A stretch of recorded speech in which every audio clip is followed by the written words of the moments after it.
Ah, il est maintenant l'heure de vous présenter le 3e chapitre du roman de Cornélie à une seconde près.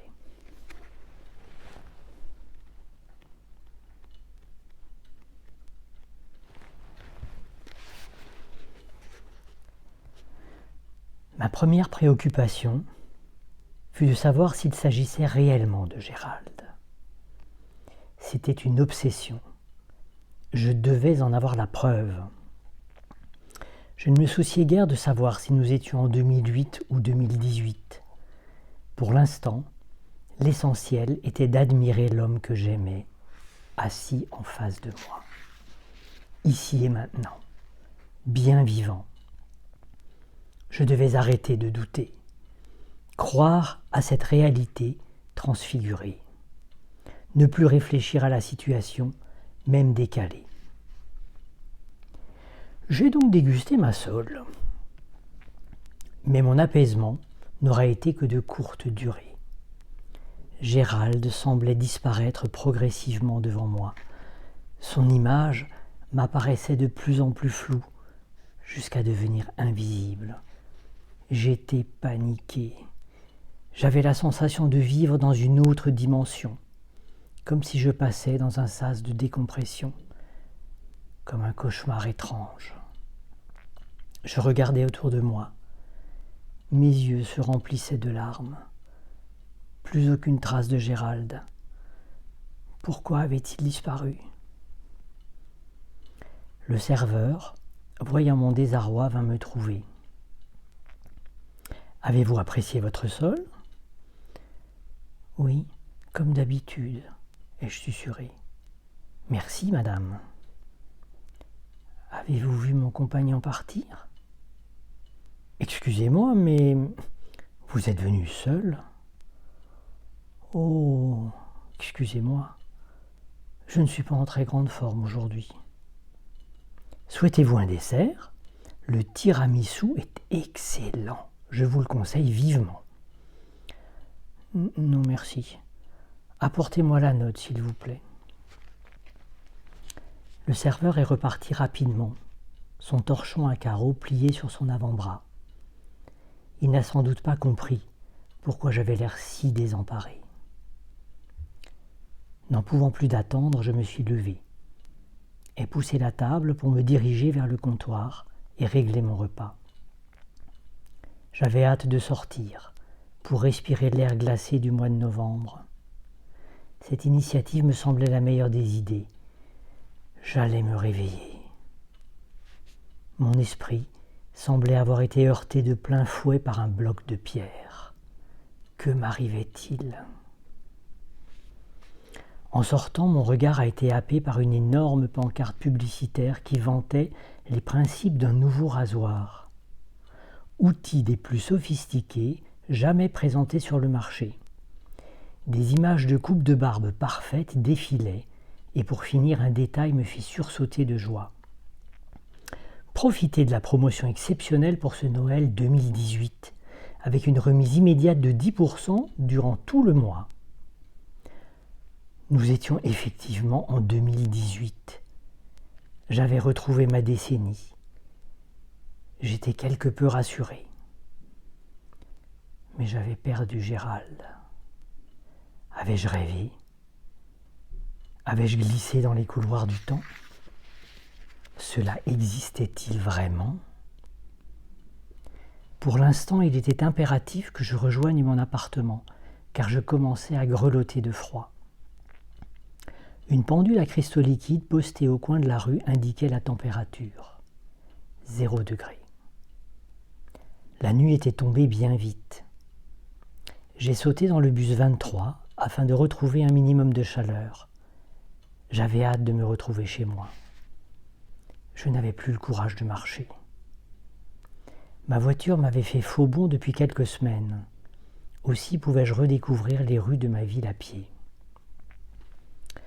À présent, j'étais assise dans ce bus qui transportait une dizaine de mines défaites, des personnes éreintées par leur journée de travail.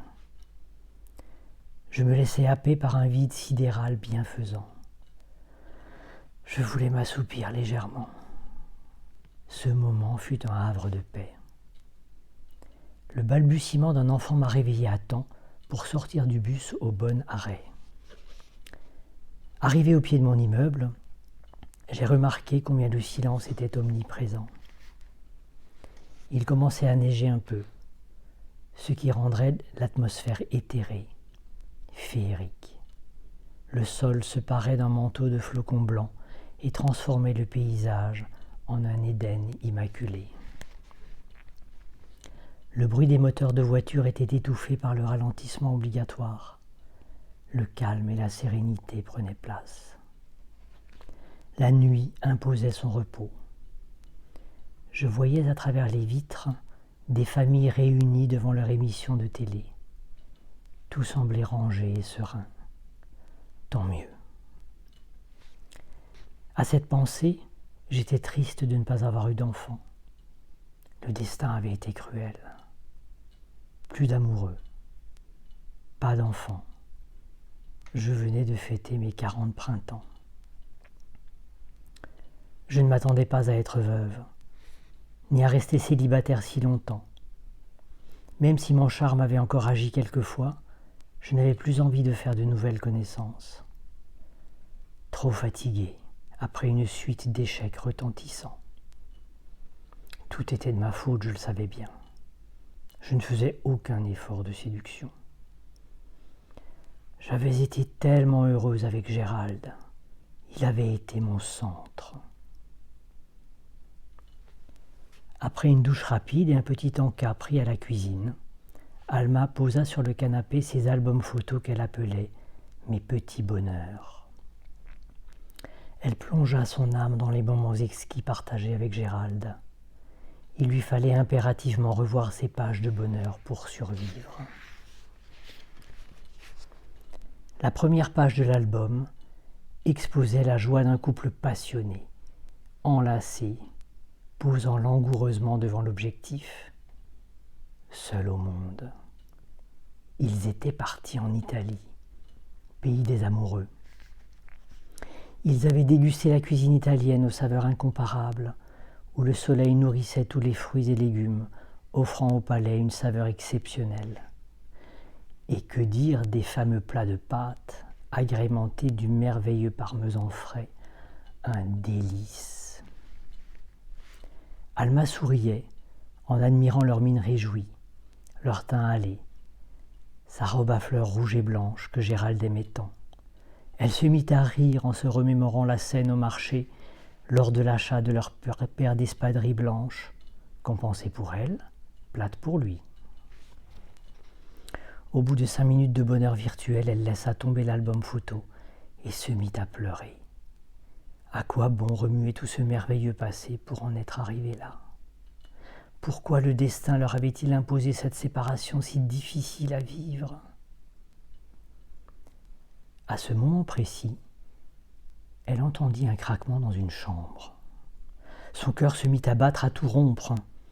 Elle se redressa sur son canapé et se précipita dans toutes les pièces de l'appartement, pénétra dans la chambre à coucher et trouva son lit défait.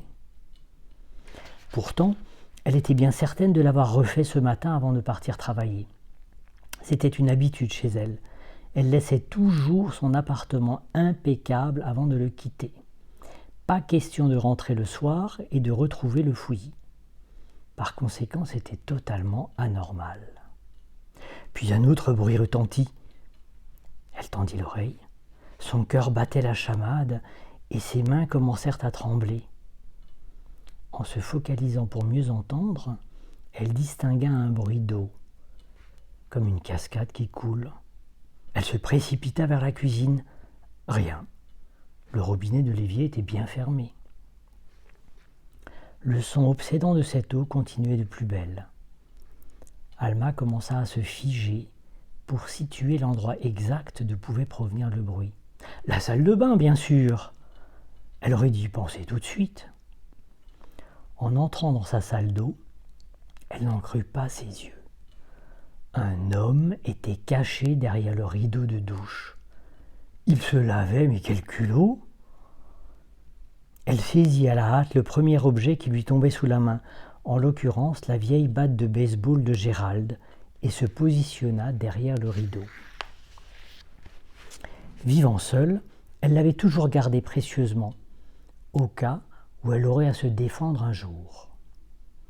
Au moment où elle s'approcha pour frapper la silhouette, celle-ci lui parut familière. « Oh mon Dieu, c'était Gérald! Encore lui! Mais comment était-ce possible? C'est un cauchemar, un rêve, de toute façon un truc impossible. Comment avait-il fait pour venir ou revenir dans son appartement? D'où venait le problème? D'elle? De lui? Elle sentit son corps défaillir. Et voilà le chapitre 4, un peu plus tard. À bientôt.